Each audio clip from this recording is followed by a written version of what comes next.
छौरी अई बेर बियाह लठुन कई कोनो अर्जेंट भ गेले। छौरी अई बेर बियाह लठुन कई कोनो अर्जेंट भ गेले। छले मधुबनी वाला से फौसल ई प्रेग्नेंट भ गेले। छले दरभंगा वाला से फौसल ई प्रेग्नेंट भ गेले। सुमित सतीश रईमा, सुमित सतीश रईमा।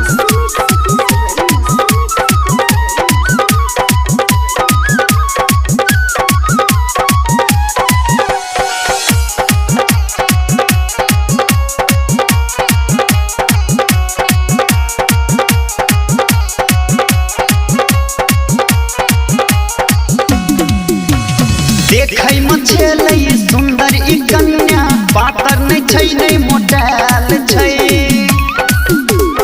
रो भाई देखै में छलै सुंदर ई कन्या, पातर नै छै नै मोटाल छै। कांचे उम्र में एकर पोजीशन मस्त आ खूब गरमाल छै। कते छौरा सब एकरा देखते एक्सीडेंट भ गेले। कते छौरा सब देखते एकरा एक्सीडेंट भ गेले। छले सहरसा वाला से फौसल प्रेग्नेंट भ गेले। छले सुपौल वाला से फौसल प्रेग्नेंट भ गेले। सुमित सतीश रईमा, सुमित सतीश रईमा।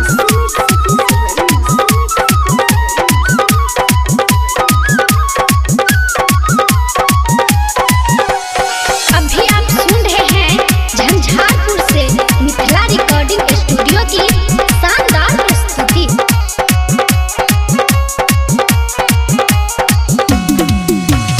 पेन है ई टाइट जींस ऊपर टी शर्ट छै, सबटा अहिना देखाई छै।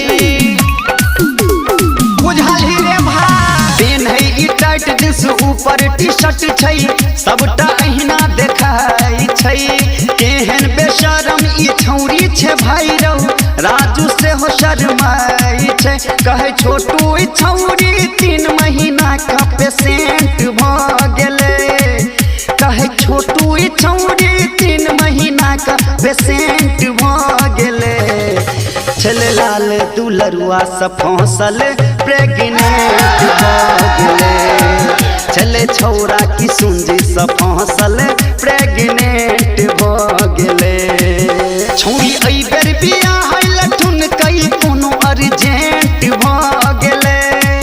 छौरी अई बेर बियाह लठुन कई कोनो अर्जेंट भ गेले।